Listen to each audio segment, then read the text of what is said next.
आप लोगों ने होमवर्क व्हाट्सएप किया मेरे को, ऋतिक और अमन? क्लास के बाद है ना, आप लोग नोट्स जो भी लिखा है, आप लोगों ने जितना भी काम किया उसका व्हाट्सएप कर देना। चलो देखो, इसमें विंडस्टॉर्म एंड साइक्लोन मैंने स्टार्ट किया था, आप लोग को लो प्रेशर और हाई प्रेशर के बारे में थोड़ा बहुत बताया था। अब आगे हम लोग चलते हैं। सर आप तो वो कराने की कहो थे। अरे क्या? एग्जाम्पलर नहीं, अब यही करा देंगे, ठीक है ना। साइंस स्टार्ट किया था उसी को कराते हैं, एग्जाम्पलर भी करा देंगे, कोई दिक्कत नहीं। कल एग्जाम्पलर स्टार्ट कर देंगे, 4 दिन लगातार मैथ ही तो कराना है हमें।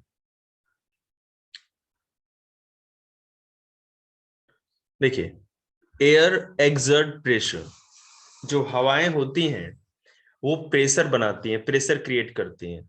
मैंने आपको बताया था उस दिन भी कि हमारे आपके ऊपर, अर्थ के क्रस्ट के ऊपर जहां हम लोग हैं, इसके ऊपर वायुमंडल है, एटमॉस्फेयर है, और इस एटमॉस्फेयर का बहुत ही ज्यादा जो प्रेशर होता है इस अर्थ पे रहने वाले हर चीज के ऊपर है।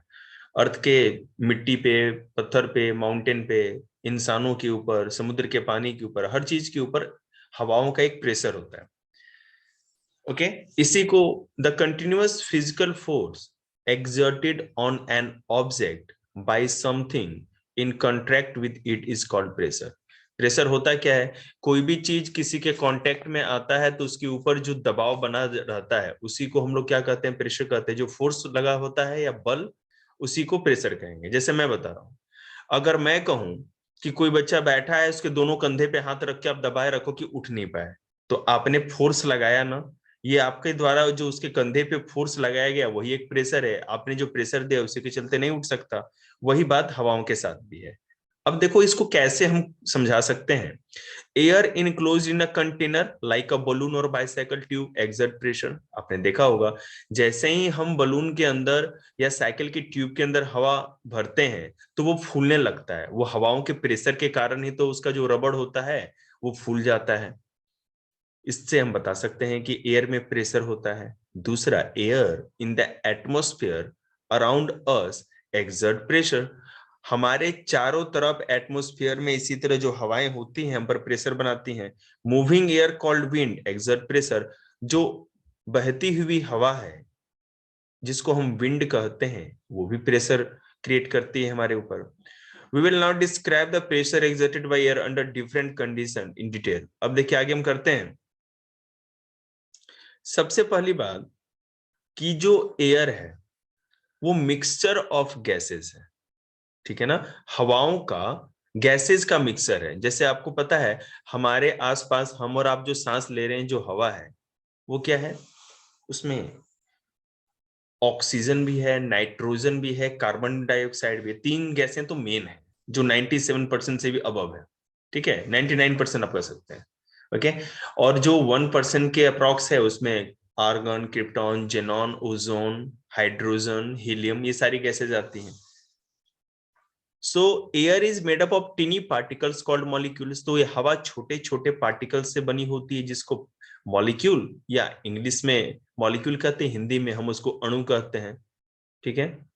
Which move and quickly in all direction, जो कि चारों तरफ बहुत तेजी से मूव करती रहती है। द मूविंग एयर मॉलिक्यूल्स और gas molecule are so small that we can not see them, ठीक है। अब ये जो मूविंग एयर है इसमें मॉलिक्यूल बहुत ही छोटे साइज का होता है, मूव करता रहता है। ओके, नमस्ते। तो हम इसको देख ही नहीं सकते। क्लास खत्म होने के बाद सारे बच्चे मेरे को व्हाट्सएप करके भेजेंगे, नहीं तो मैं उनके सीधे पेरेंट को कॉल करूंगा कि उन्होंने कोई काम नहीं किया करता। फिर आप देखना क्या होगा आपका। और मेरे पास आएंगे तो प्रसाद मिलेगा ही आपको। If we put air in a closed container like balloon, then the fast moving air molecule collide with the walls of the container and exert a pressure on the wall of the container from inside. This force produces pressure. आप जैसे balloon के अंदर हवा blow करते हो, भरते हो, है ना, जैसे ये पिक्चर में 2 बच्चे दिख रहे हैं बलून फुलाते हुए, ये तो जैसे ही आप ब्लो करते हो, हवा भरते हो बलून के अंदर, तो हवाओं के अंदर जो छोटे छोटे हिस्से होते हैं जिनको मॉलिक्यूल कहते हैं, वो मॉलिक्यूल जाकर के वॉल से टकराते हैं, बलून का जो रबड़ होता है उसकी दीवारों से टकराते हैं और उसको धकेलते हैं बाहर की ओर, प्रेशर बनाते हैं, जिससे वो बलून फूल जाता है। दिस फोर्स प्रोड्यूसेस प्रेशर, और ये फोर्स जो होता है ये प्रेशर बनाता है। Now if we put more air into the container then the container will have more air molecule in it, और जैसे जैसे हम हवा ज्यादा देते जाएंगे बलून के अंदर, वो और भी ज्यादा प्रेशर बना के फूलता जाएगा। Due to more air molecules the number of collision of air molecule with the wall of the container will increase and hence the pressure exerted by air will also increase. The fact that air exert pressure can be demonstrated by the following activity. आपको activity दिख रही है balloon वाली, जैसे जैसे आप हवा भरते जाओगे ज्यादा से ज्यादा वैसे ही प्रेशर भी बढ़ता जाएगा हवाओं का, और बलून उसी तरह फूलता जाएगा, और जरूरत से ज्यादा अगर आपने हवा दे दी उसके लिमिट से तो बलून फूट भी सकता है। Okay, so it is the pressure exerted by air filled in a bicycle tube which keeps the tube tight and make the bicycle tire feel hard. आप साइकिल चलाते हो, साइकिल में जब भी आप जाते हो पंप से हवा भरने के लिए फील करते हो ट्यूब के अंदर, ठीक है, तो ट्यूब में जैसे जैसे हवा जितनी ज्यादा होगी आपका टायर उतना ही टाइट रहेगा, हार्ड रहेगा, और उतनी अच्छी साइकिलिंग होगी। आप खुद सोचो, इतने बड़े बड़े ट्रक्स हैं, एरोप्लेन है ना, बहुत बड़े बड़े ट्रक भी होते हैं, उस पे इतना वजन होता है, लोड होता है, फिर भी हवाओं का प्रेशर ही होता है जो इतने लोड को सह लेता है, और फिर भी वो व्हीकल आसानी से चल सकती है। तो आप समझ सकते हैं, आप समझ सकते हैं कि हवाओं का प्रेशर कितना यूजफुल है और कितना पावरफुल है। The two observations which tell us that air exert pressure are as follows. अब ये दो ऑब्जर्वेशन जो है इससे हमें पता चला कि हवाओं का प्रेशर किस तरह काम करता है, और अच्छे से देखते हैं। When air is filled into balloon with our mouth, the balloon gets inflated. जब हम बलून के अंदर अपने माउथ से एयर ब्लो करते हैं, फील करते हैं, भरते हैं, तो बलून क्या होता है, बलून जो होता है फूल जाता है, इन्फ्लेटेड मतलब फूल जाता है। This observation show that air exert pressure, तो इससे ये प्रूव होता है कि हवाएं प्रेशर क्रिएट करती हैं। When air is filled into a bicycle tube, जब आप ट्यूब के अंदर हवा भरते हो, with the pump, the bicycle tube gets inflated and make a bicycle tire feel hard. This observation also show that air exert pressure. तो cycle के tube में आप पंप से जब हवा भरते हो, उसका टाइट हो जाना, फूल जाना भी ये बताता है कि हवाओं का प्रेशर होता है, और हवाओं के प्रेशर के कारण कोई चीज काम करती है। ठीक है, आगे चलते हैं। जिसको समझ में नहीं आएगा वो बीच में एक बार और बताइए सर, एक बार और बता दो। देखो, कोई भी चीज आप बलून पैकेट खरीद के लाते हो बर्थडे के लिए, किसी बच्चे के, अब बर्थडे के लिए लाते हो तो बिना आप जब तक उसमें हवा नहीं भरोगे फूलेगा नहीं। हवाओं के प्रेशर के कारण आप मुंह से बलून में हवा भरते हो, आजकल तो छोटी छोटी मशीनें आ गई हैं, उससे भी बलून फुला सकते हैं, तो वो मशीन या आपका माउथ, उसके अंदर जो हवा भरता है, ज्यादा से ज्यादा हवा एक छोटे से जगह में भरने के कारण वो प्रेशर बनाती है। प्रेशर कहाँ होगा हवाओं का, बलून का जो दीवार होता है चारों तरफ का, उस पे वो प्रेशर होगा, और उस प्रेशर के कारण जैसे जैसे आप हवा ज्यादा बढ़ाते जाओगे वो प्रेशर बढ़ता जाएगा। तो एयर के ज्यादा प्रेशर के कारण ही किसी भी चीज में वो जैसे बलून का लें तो बलून फूल जाता है। साइकिल का ट्यूब है, बिल्कुल अगर हवा नहीं हो तो आपको देखो आप साइकिल चला ही नहीं सकते, बहुत मुश्किल है, और वही हवा भरोगे तो एयर के प्रेशर के कारण वो साइकिल का ट्यूब भी टाइट हो जाता है और आप चला सकते हो। From the above discussion we that conclude that when air is filled in a closed container, तो इन दोनों ऑब्जर्वेशन से हमने क्या देखा कि आप जब किसी क्लोज्ड कंटेनर, देखो बलून जो आपका है वो क्लोज है ना चारों तरफ से, आपने अगर माउथ लगाया है तो माउथ से हवा भर रहे हो, तो कहीं से अब कोई जगह नहीं बची है हवा निकल, ठीक है। तो क्लोज्ड, बंद कोई भी बर्तन हो या बंद किसी भी तरह की थैली हो, कुछ भी कंटेनर हो, उसके अंदर अगर आप हवा भरते हो तो हवा उसके अंदर प्रेशर बनाएगा, जैसे कि बाइसाइकिल ट्यूब हो गया या आपका बलून हो गया, और उस प्रेशर के चलते उसमें एक टाइटनेस आ जाएगी और एक उभार सा आ जाएगा, जैसे बलून फूल जाता है और बाइसाइकिल की ट्यूब भी फूल के टायर को हार्डनेस देती है। This air pressure is due to the motion of the molecule of gases present in air which is enclosed to the container in the container. अब कोई भी अगर आपसे मैं पूछूं कि बलून क्यों फूल गया, आपके हवा भरने से बलून क्यों फूल गया, तो आप केवल ये बोल दोगे कि सर हवा में प्रेशर होता है, एयर में प्रेशर होता है इसलिए फूल जाता है। तो ये आपका 50% ही राइट आंसर हुआ। 100% राइट आंसर कौन दे सकता है बताइए। बलून के अंदर अगर आप माउथ से हवा भरते हो तो बलून क्यों फूल जाता है? सर मॉलिक्यूल्स के कारण। हाँ, मॉलिक्यूल्स क्या करते हैं? सर उनकी दीवारों पे प्रेशर देते हैं।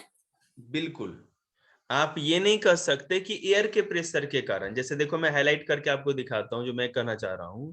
मैं ये कहना चाह रहा हूं कि this air pressure is due to the motion of the molecule of gases present in the air enclosed the container। ठीक है, आपने जो हवा किसी कंटेनर में जैसे बलून में भरा या साइकिल के ट्यूब में भरा, तो हवाओं के अंदर क्या होता है, एयर के अंदर क्या होता है, एयर के अंदर मॉलिक्यूल्स होते हैं, और बहुत ज्यादा मॉलिक्यूल एक छोटे से जगह में जब आ जाते हैं तो ज्यादा से ज्यादा वो प्रेशर बनाते हैं, बाहर निकलने की कोशिश करते हैं। दीवार इसलिए नहीं फूलता, पता है क्यों फूलता है? क्योंकि कोई भी चीज बाहर निकलना चाहती है, वो एयर बलून से बाहर निकलना चाहती है। ठीक है, और बाहर निकलने का रास्ता क्या है? एक तो आपका माउथ जहां से हवा भर रहे, और नहीं तो चारों तरफ की दीवार, और वो बाहर नहीं निकल सकते इसलिए बाहर की ओर धकेलते हैं। ठीक है, प्रेशर बनाते हैं, इसलिए वो एयर में होने वाले मॉलिक्यूल के कारण, मॉलिक्यूल्स के मूवमेंट या चलने के कारण, तेजी से मूव करने के कारण ही जब हम किसी भी टाइट कंटेनर या बंद किसी भी चीज में हवा भरते हैं तो वो फूल जाता है। याद रखिएगा। We will now describe any type of air pressure called atmospheric pressure। ठीक है, another type of air। एक दूसरा जो एयर प्रेशर है जो कि सबसे इंपॉर्टेंट है, क्योंकि हमें यहाँ जो हमारा साइक्लोन, विंड और क्या कहते हैं स्टॉर्म जो चैप्टर है उसमें एटमॉस्फेरिक प्रेशर पे ही काम करना है। आपको समझाने के लिए, बेस के लिए केवल समझाया गया है कि एयर कैसे प्रेशर क्रिएट करता है। अब देखिए एटमॉस्फेरिक प्रेशर क्या होता है। मैंने आपको बताया है कि हम जहां बैठे हैं, आप जहां कमरे में बैठे हो सांस ले रहे हैं, आपसे ऊपर है ना सैकड़ों किलोमीटर की हाइट तक हवाओं का एक जाल बिछा हुआ है, एक चादर सी बिछी है, ब्लैंकेट बिछा हुआ है, जिसको कि एटमॉस्फेयर कहते हैं। ठीक है, वायुमंडल। तो हमारे ऊपर हवाओं का जो दबाव बना हुआ है, उस प्रेशर बना हुआ है, उसी को एटमॉस्फेरिक प्रेशर कहते हैं, which is due to weight of air। ठीक है, which is due to the weight of air present in the atmosphere above the surface of the air। और ये वायुमंडलीय दबाव या एटमॉस्फेरिक प्रेशर क्यों है? क्योंकि एटमॉस्फेयर के अंदर हवा भरी है और वो हवा हमारे ऊपर भार बन करके है, मतलब हमारे ऊपर एक वजन की तरह रखी हुई है। जैसे मैं आपको बता रहा हूं, मैं अमन को कहूं कि अमन तुम खड़े हो जाओ और उछलो, मतलब ऊपर की ओर उछलो, आसानी से उछल सकता है। लेकिन मैं क्या करूं कि अमन के ऊपर एक 20 केजी के वजन वाले बच्चे को कंधे पे बिठा दूं और बोले कि बेटे तू उछल, तो अमन को उछलने में दिक्कत होगी, हो सकता है ना भी उछल पाए। ठीक है, तो ये क्यों हुआ? क्योंकि उसके ऊपर मैंने प्रेशर ज्यादा बढ़ा दिया। ठीक है, तो यही इसी तरह का हवाओं का भी प्रेशर होता है, लेकिन आपको वो फील नहीं होता। और वो फील क्यों नहीं होता? क्योंकि वो बहुत ज्यादा बिखरा हुआ होता है हमारे चारों तरफ। हमारे ऊपर कोई ऐसा नहीं कि 20 केजी का कोई भी वेट रखा हुआ है, इस तरह से नहीं होता, फैला हुआ होता है, इसलिए हमें फील नहीं होता। लेकिन अब वो फील नहीं होता तो कैसे प्रूव कर सकते हैं, है ना? आप ये कैसे प्रूव करोगे, आप किसी को कैसे समझा सकते हो? ऋतिक बेटे स्क्रीन से हटा लो। कैसे प्रूव कर सकते हो कि आपके ऊपर एटमॉस्फेरिक प्रेशर है? देखते हैं। The atmosphere contain a tremendous amount of air.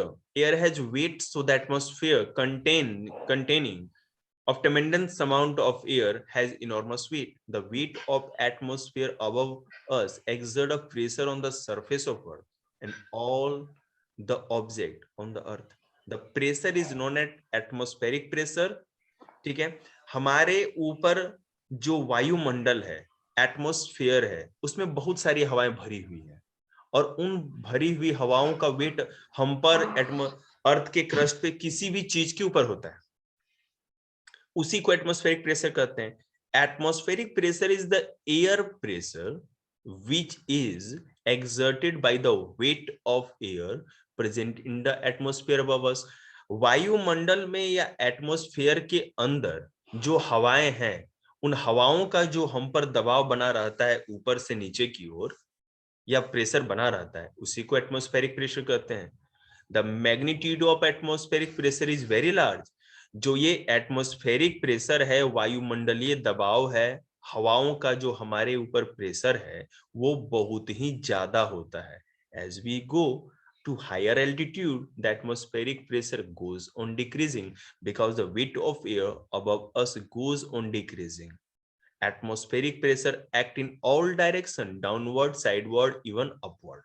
देखेंगे, जैसे जैसे आप पहाड़ों पे जाते हो, माउंट एवरेस्ट पे चले गए या किसी ऊंचे पहाड़ पे चले गए, तो आपको ये एटमॉस्फेरिक प्रेशर कम दिखेगा।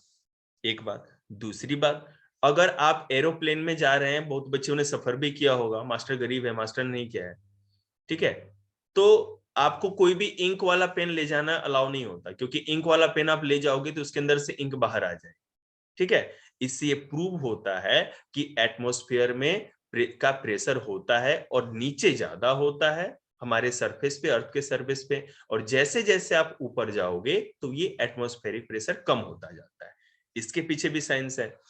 कौन बच्चा बताएगा कि हाइट पे जाने पर एटमॉस्फेयर का प्रेशर क्यों कम हो जाता है? एनीबॉडी? सर क्योंकि हैवी गैसेस ऑक्सीजन जैसे नाइट्रोजन सर नीचे ही रहती है और ऊपर लाइट गैसेस। बिल्कुल सही। जैसे जैसे हम ऊपर जाते हैं, हमारा जो मेन एटमॉस्फेयर जो बना हुआ है, मोस्टली 3 गैसेस का बना, ऑक्सीजन, नाइट्रोजन और कार्बन डाइऑक्साइड। ऑक्सीजन 21%, नाइट्रोजन 78 और CO2 या कार्बन डाइऑक्साइड, CO2 या कार्बन डाइऑक्साइड जो हो गया 0.003%। इसके बाद जो गैसेस होती हैं उनको नोबेल गैस भी कहते हैं। आप लोग 9th में जाएंगे तो अच्छे से बताया जाएगा। वो जिसमें कौन कौन सी है, हाइड्रोजन है, हीलियम है, krypton, xenon, ozone, neon, krypton, ऐसे बहुत सारी गैसेज हैं। वो बहुत ही कम है। सबसे ज्यादा हैवी एक्सेस में सर, सबसे ज्यादा हैवी गैसेज बेटा ऑक्सीजन ही है, ठीक है ना। ऑक्सीजन, इसलिए ऑक्सीजन हमको ज्यादा से ज्यादा फील होती है नीचे, और जैसे जैसे ऊपर जाओगे ऑक्सीजन की कमी होने लगेगी आपको, वहां ऑक्सीजन होती ही नहीं है। तो इसीलिए बिल्कुल सही, जहां हवा ही नहीं है तो वहां प्रेशर कम होगा। तो इसीलिए हैवी गैसेज या भारी गैसेज नीचे होने के कारण हमको एटमॉस्फेरिक प्रेशर नीचे ज्यादा पता चलता है, और जैसे जैसे ऊपर जाते हैं वो कम होता जाता है। गुड, आगे चलते हैं। अब देखते हैं, अब एक थोड़ा सा एग्जांपल लेते हैं। We will now describe the crushing a tin can activity to show the existence of air pressure or atmospheric pressure around us. This activity will also show, करते हैं भाई, कहां गया क्रश, ठीक है। इस एक्टिविटी को देखते हैं। देखो यहाँ 2 टीन कैन है, ठीक है ना, ए और बी, आपको दिख रहा होगा। मैं ब्राइटनेस बढ़ाऊंगा तो आपको भी दिखेगा क्या ज्यादा, या आपके ब्राइटनेस बढ़ाने से फायदा है? अच्छा, अब ज्यादा साफ दिख रहा है क्या जितेन? यस सर, नहीं नॉर्मल दिख रहा है। अच्छा, तो इसका मतलब कि आपको ब्राइटनेस बढ़ाना पड़ेगा, ठीक है, कोई नहीं, अपना हाँ देख सर, लेंगे। मैं ब्राइटनेस बढ़ा के देख चुका, अच्छा दिख रहा है। देखो, तो यहाँ है 2 आपको टीन कैन दिख रही है। पहला क्या है, the outside air pressure on tin can be balanced by the steam pressure from inside, so tin can does not get crushed. अब देखेंगे यहाँ पे क्या है, हमने क्या किया कि इसके अंदर पानी भर रखा है, हमने इस कैन में पानी भर रखा है, टीन कैन है, इसको हम गर्म कर रहे हैं, ठीक है। अब इसको गर्म कर रहे हैं, और दूसरा में क्या है, दूसरा जो हमारा टीन कैन है इसमें भी पानी है, लेकिन the air pressure acting from outside crush the tin can because there is no steam pressure from inside to balance it. ये लेकिन क्रश नहीं हो रहा, ये क्रश हो गया, ये क्रश नहीं हुआ पहले वाला, लेकिन दूसरा हो गया, इसलिए क्योंकि जब हम इसको गर्म कर रहे हैं तो इसके अंदर स्टीम प्रेशर, भाप बन रही है ना, तो भाप क्या कर रही है कि इस टीन की बाहरी दीवारों पे अंदर से बाहर की ओर प्रेशर बना रही है। ये एरो बाहर की ओर है ना, बाहर की ओर, ये ऊपर की ओर, और ये चारों तरफ प्रेशर बना रही है।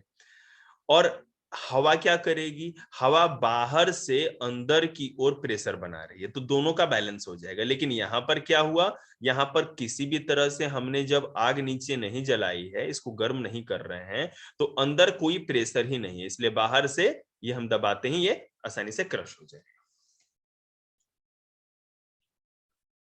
Yet another type of force is exerted by air when it start moving.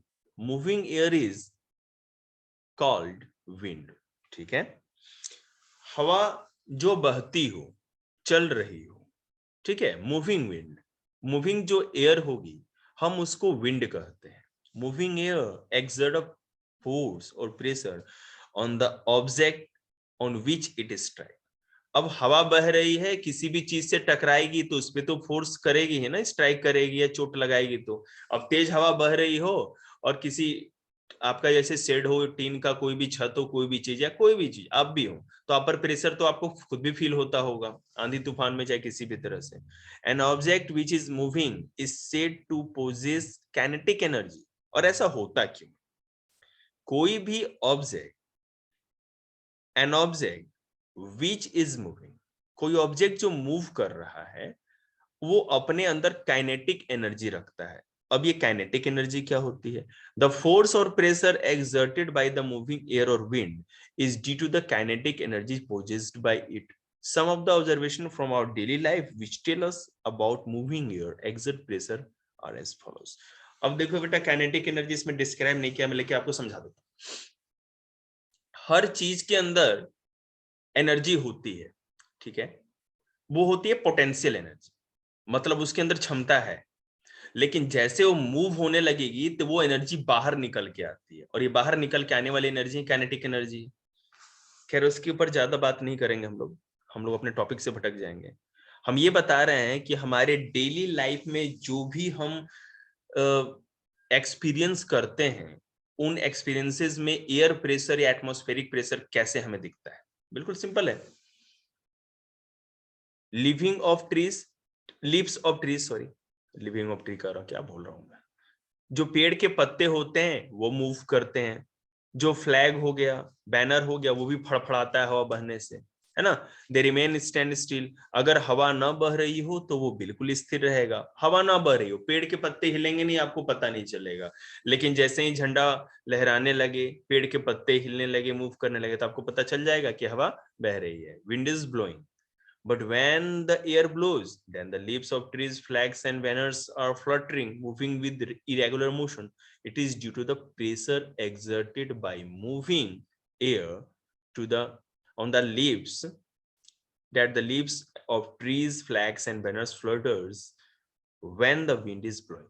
ठीक है, तो आखिर ये पेड़ के पत्ते क्यों हिलने लगे, ये रुका हुआ झंडा क्यों लहराने लगा, या कोई बैनर जो स्टेबल था, कोई भी उसमें मूवमेंट नहीं थी, वो क्यों हिलने लगा, क्योंकि जो मूविंग एयर थी उसने उस पर स्ट्राइक किया, उस पर प्रेशर बनाया, उसको प्रेशर दिया, उस पर फोर्स लगाया। तो मूविंग एयर जिसको विंड कहते हैं, बहती हुई हवा को विंड कहते हैं, ठीक है ना। तो विंड किसी भी ऑब्जेक्ट पे प्रेशर क्रिएट करती है, उस पे प्रेशर लगाती है, फोर्स लगाती है, जिसके कारण उसमें मूवमेंट दिखता है।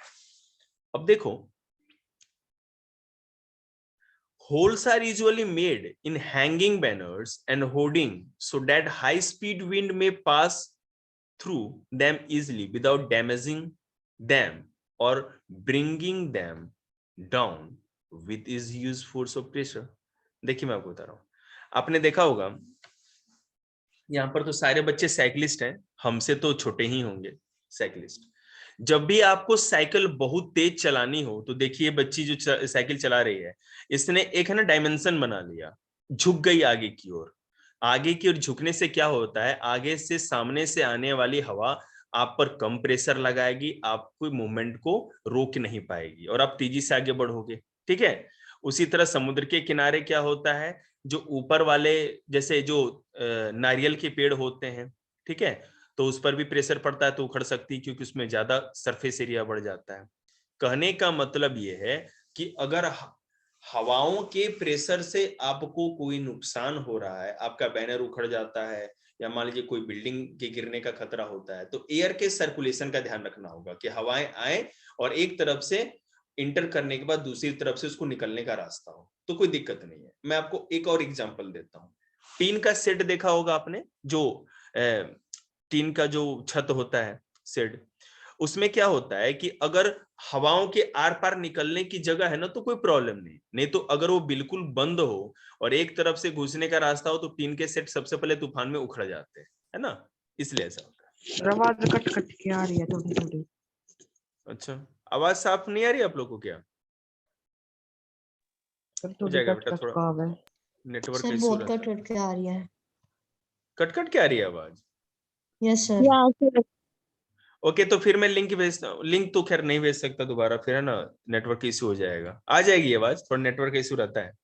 देखिए अब हम कुछ एग्जांपल्स लेते हैं। While riding a bicycle, we find that it is easier to move the bicycle forward if the wind is coming from our back side. आप लोग ऐसे वीडियो अभी मैं अपलोडिंग पे लगा दूंगा, आप लोग देख लेना, ठीक है ना, तो उससे क्या होगा कि आप लोग को अच्छे समझ में आ जाएगा, उसमें आवाज नहीं करती।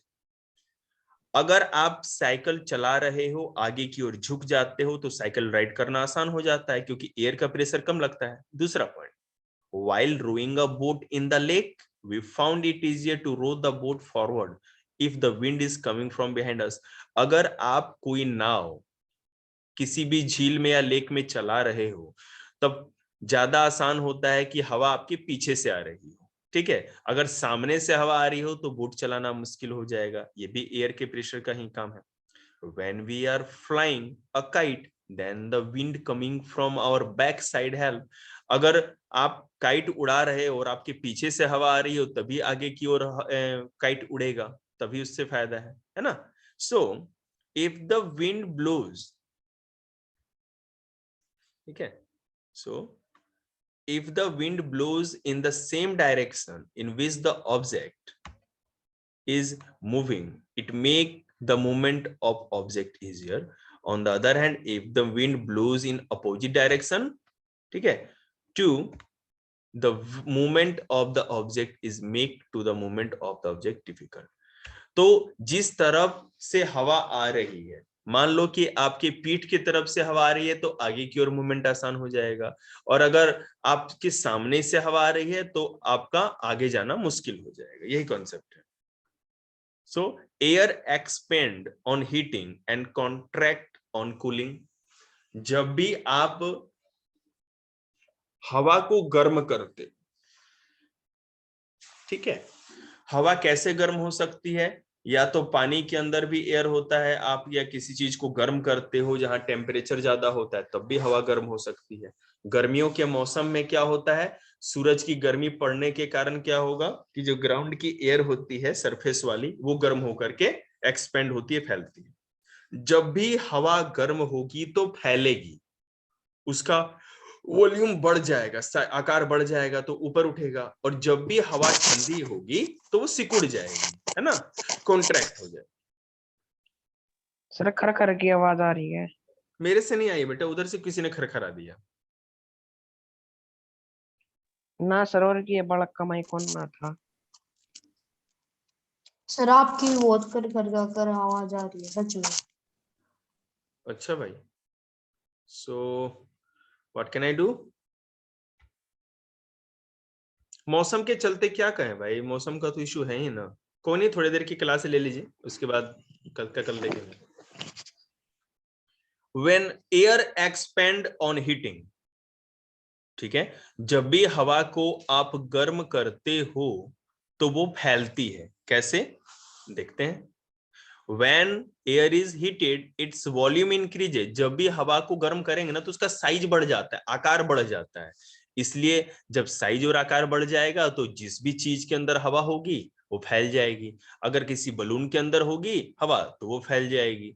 जैसे मान लो कि एक ट्यूब के अंदर, ये जो है ना कांच की ट्यूब, उस पे एक बलून आप लगा दो बिना फुला हुआ, ठीक है, नॉर्मल है। और जैसे ही बॉइलिंग पानी में या गर्म पानी में उसको डालोगे तो क्या होगा, वो इसके अंदर की जो हवा होगी ट्यूब की ना, इसमें गर्म हो जाएगी और इसको फुला देगी, तो ये बलून फूल जाएगा। इससे पता चलता है कि जब भी हवा गर्म होगी तो फैलेगी। दूसरी बात, hot air is lighter than cold air. जो गर्म हवा होती है वो ठंडी हवा से हल्की होती है। ठंडी हवा भारी होगी, गर्म हवा हल्की होगी। Hot air is lighter than cold air. अब देखिए कैसे, हम एक और एक्टिविटी करके देख सकते हैं। देखो, हमने यहां पर इन्वर्टेड पेपर बैग, ये पेपर बैग है, इसमें कोल्ड एयर है, इसमें भी कोल्ड एयर है, दोनों में एयर भरी है, ठंडी हवा ही होगी। हमने क्या किया कि जब इसको दोनों तरफ इक्वल करके रखा है, एक के नीचे मोमबत्ती जला दी। जब हमने कैंडल जलाया तो क्या हुआ, एक जो जिस कंटेनर के नीचे या पेपर बैग के नीचे ये हमने कैंडल जलाया, उससे क्या हुआ कि हवा गर्म हो रही है। अब ये जब हवा गर्म हो रही है तो क्या होगा, ये फैलेगी, और फैलेगी तो ये ऊपर उठेगी, इसलिए ये बैग भी ऊपर की ओर हो जाएगा, मतलब ये हल्का हो जाएगा और ये इसी तरह रहेगा। देखो मैं फिर से समझाता हूं। इस कैंडल के जलाने के कारण, ठीक है, आप इसको ए और बी डिनोट कर सकते हो। ये बैग ए है हमारा, ठीक है, और ये भी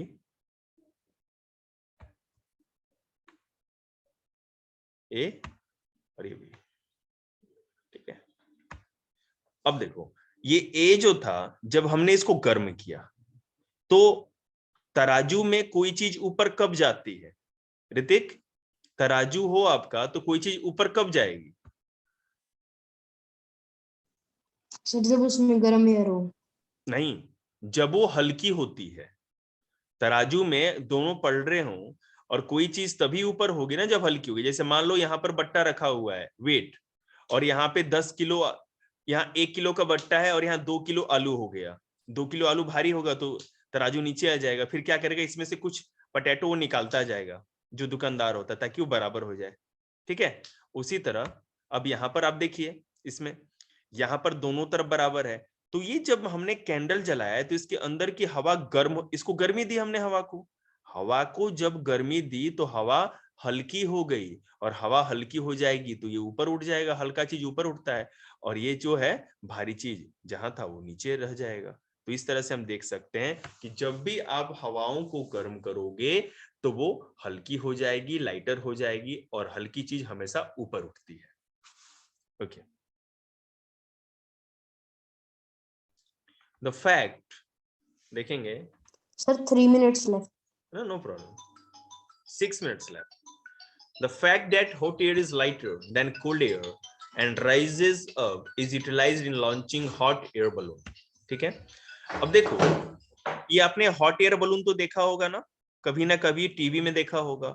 इसमें क्या होता है कि नीचे पहले फायर जलाते हैं, है ना, एक वहां पे एक तरह का वो भट्टी होती है उनका, कुछ ऐसा गैस भर देते हैं, जिससे क्या होता है गर्म हवा इसमें भर जाती है, और जैसे ही कोई चीज,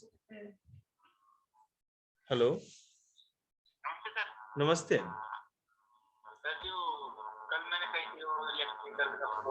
अरे तो भाई बोला था मैंने डॉक्टर साहब को। देखिए,